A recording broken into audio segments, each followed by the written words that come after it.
Thanks, Nam, for the time. So, you've been now in position for about 3 months. What's your first observation about this sector of food processing in the country? First and foremost, I see a huge potential, especially in the perishables section. Because if I say in dairy, we have made very good progress. But if we look at the perishables, where we're probably one of the second largest producers of food and vegetable in the entire world, but there's barely about 3% that is being processed. And so that goes to indicate the kind of potential there is. The other thing which comes to mind is the huge amount of wastage which happens basically at the harvest level and the transportation level, where statistics show that we are wasting food worth almost 44,000 crores every year, which is in these perishables, which is as high as 18%. And this too was a data collected in 2009. And I think this is also the tip of the iceberg. In reality, it's probably a lot more. And that's probably one of the reasons where, with the growing population, the lands holding shrinking, it's very important that this wastage is controlled. And instead of being wasted, it's processed so that it's available to a consumer, thus ensuring food security and cheaper rates and better rates for the farmers, cheaper rates for the consumer and a better price for the farmer. So this is the challenge that we have taken up, and to address basically bring down inflation and to uplift the farmers, it's very important to process this huge amount of food which is being wasted. Okay. So, you've taken on the challenge, but how would you get there? In the last couple of months, we have done meetings across all stakeholders, the big ones, the small ones, the various departments involved. It's a multi-layered kind of thing. There are schemes in various departments. So, well as my ministry just concentrates on, say, food parks and cold chains and abattoirs and things like that, but there's a whole lot being done in other ministries as well. So to see where the gaps are, basically figure out that where is the food being produced, what are the shortages in infrastructure, what needs to be built up, then make a supply chain, a kind of a grid in the whole world. Like you have an electricity grid, there should be a food grid where from the producer to the consumer, with the least amount of wastage and the shortest amount of time it's available, and especially being available during the lean period, because what happens in our country that it's in abundance during the season, the farmer doesn't get his price for it, and the consumer, when he needs it after a while, is available to him at a very high price, and the farmers have to sell it at a throwaway price. So one of the biggest requirements to get rid of this big issue is to make a cold chain availability right from the farm level to the retail level, from farm to fork. Yeah. So this cold chain is what needs to be built up. There's a huge deficit in the amount of cold storage available in our country.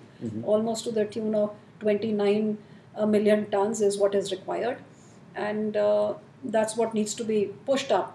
But yes, the backward and the forward linkages both have to be worked out while you're making the cold chain, because once it comes to the cold chain, it has to go to a retail shop which also has that kind of facility available. So keeping this in mind, one of the biggest steps which has been taken in the first finance budget presented by the new government, a special fund of 2,000 crores has been set aside in NABARD, where the food processing industry can make use of this and get it at an interest subvention. Okay. So we're trying that it becomes a priority sector lending like agriculture also, same agriculture credit. And we look at it that the moment you get interest at a cheaper rate, especially for the processing industry, that would help the big players come into the market. We've also reduced the excise duty from 10% to 6%. Okay. So these are the new things which have taken place.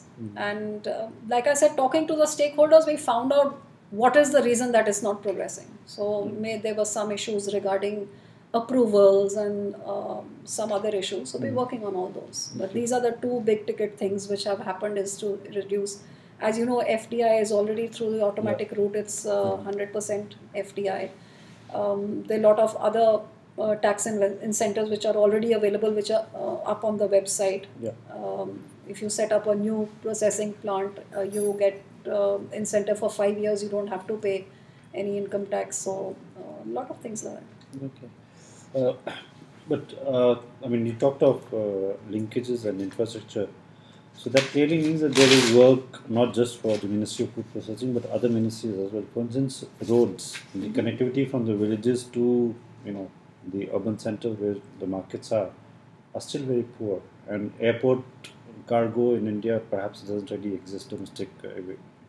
So are these also the areas that you're looking at to set in place? There's no doubt that those various ministries are concentrating on that big time, because there in the last couple of years there has been a policy paralysis and growth has been rather slow, and the movement has been in infrastructure development has been really low. But this government has brought in a thrust by clearing up a lot of the policy paralysis, taking decisions. So highways are going to come up in the next few months. The changes are going to be seen.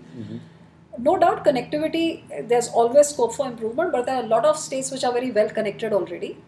And we have to keep in mind that the domestic consumption is so huge that even if you start targeting the consumption of your neighboring area, that in itself will take care of a lot of what is grown in that area. So that's something which is very workable. The wastage is to the tune of, like if you look at a country like UK, what UK wastes, what UK consumes, that is amount India wastes. So, those are the kind of wastages we're looking at, and the kind of figures and numbers which have to be brought down.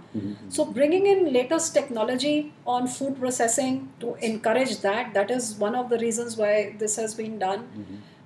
This new corpus has been set up, bringing down the tax, this thing, so that latest technology comes in, and then these mega food parks, which is already a scheme under our ministry. And we've also put up another portal for an investors portal in our ministry, which gives what are the incentives of every state, the best practices, and any kind of query about any state. Now we're working on setting up a food map also of the country to tell you that exactly what is grown in which district, so that someone who's interested in, something like that, someone who's interested in maybe mango pulp, like a big thing about India is you've got so much of mangoes, and in the European countries, I think they seem to think the mangoes come from either Africa, one of these places, and we have huge potential of mango. No one knows about the Indian mango. So the big companies overseas, whether they need it for, whether they need fruits or vegetables or for pulping or for juicing, quinoas or oranges, there's so much of potential. So if they look at this food map, they'll know exactly which state to go, what are the policies of that state, how they need to go about it. So we've put up this investors portal, which is also going to make it easy for processing industry to come in. I've got some very big people who've shown a lot of interest of coming to India, and I think being a growing market, the sheer numbers are there for anyone who comes and invests here. There's a sitting market. True. Okay. But when you talk of foreign investors, there has been this reticence because you mentioned policy paralysis, and so uncertainty about the country's business direction, which at least was there up to the election. I think is that behind us now? Absolutely. With the new government and a decisive prime minister coming in, you've seen there's been an increase in the GDP also. The budget which came in has given a thrust to the economy. So these are all steps in the right direction. And with the passage of time, there's no doubt that the faith in the Indian economy and the way people are globally looking at us is definitely improving by the sheer fact that how many people are approaching us. I mean, right after you, I've got a huge delegation from Africa who's coming here. And I've been meeting, I think, probably representatives of some country or the other at least once or twice a week. So that's the kind of interest people are showing here because they've got, it's a majority government, it's a decisive prime minister. They're seeing steps being taken and delivery systems happening. So I think that's what was needed to instill the confidence of people. Okay.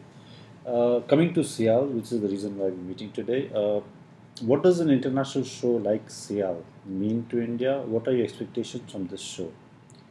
I think we need to brand our country, especially in our food sector. Indian food has become really popular all over, but for some odd reason, Indian food is just Indian curry and maybe chicken tikka or something like that. But there's so much of potential. So one of the things that I would really, I'm looking forward to, I know it's too late now because for SIAL you have to book, I think, 2 years in advance to get your spaces, and also there's another thing that the industry told me. we have a lot of private people who go there who are representing their own companies. And then there is the ministry which goes there. So we're scattered in this huge fair. So one of the things we're looking to doing is next time coming out as Brand India and with a large space where all of us come together. And also what I'm looking to doing is that every state produces what is local food of that state. And like our country is multicultural, multi-cuisine, and it's just so diverse. From my state, you go 100 kilometers down to my neighboring state, and that's a different culture, different food, different language, everything. And every state's got its own unique culture in food, which the state corporations are packaging it and processing it, which may be being consumed within the state and maybe within the country. But this has not reached the overseas, even the Indians sitting overseas and even the Western people sitting there. They've not been exposed to what a South Indian vada and idli and right up to sarson ka saag and makki ki roti and to the north, south, east where there's such a variety. So I look at collecting all these state corporations and their best foods and even showcasing that in Sial along with our private people, so that people understand that if Italy is known for its pasta and pizza, India is known, you'll probably lose count the amount of things there are. So again, talking about Sial, the organics, at least in Europe, is quite a big fad now. It's going beyond the stage of fad. Now organic food products are available in all department stores, any kind of shop. Indian organic food is still not very visible. Is it because we don't produce enough, or is it because we don't market it enough?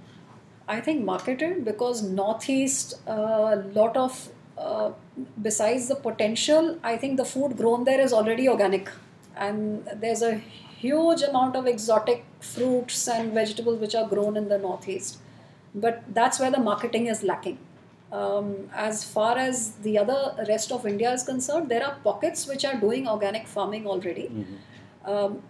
Since it has not caught on in India as such. So I think that's probably the reason why it's not marketed abroad. But the potential is there. There are certain states which are just naturally organic. And the government is also looking at making Northeast into an organic farming kind of a place. So is it your focus that you'll push for more organic products being produced and in the country? We're looking at pushing whatever the demand is.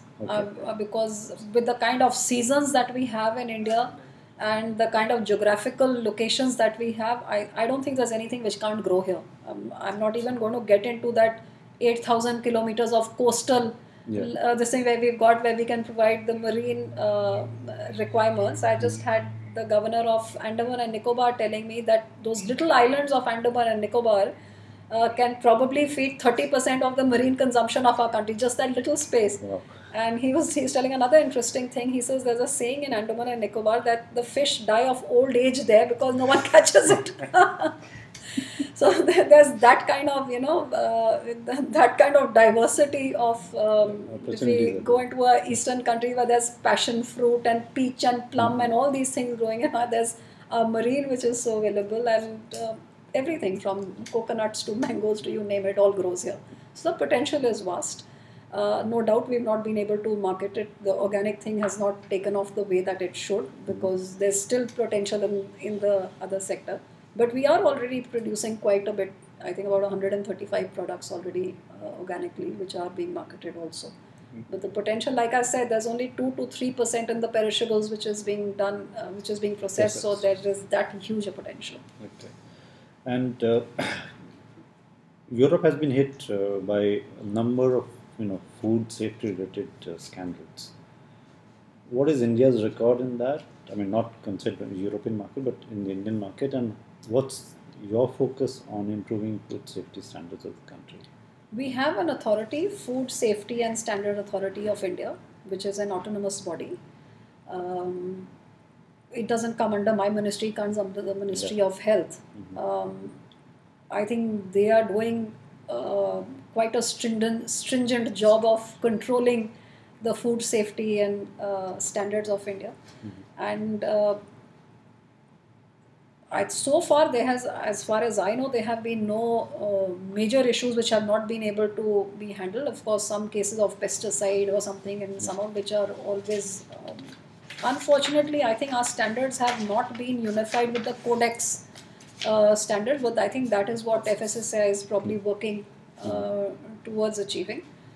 Since this earlier in India, we had to get approvals for different products from different departments.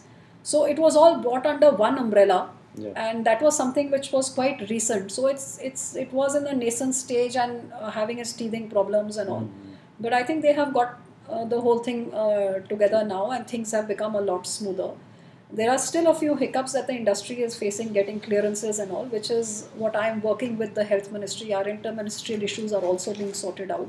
They have been to quite an extent, and I think very soon it's going to be, even FSSAI is going to have all its applications on the net, up on the website, and people can apply and find out exactly where the clearances are.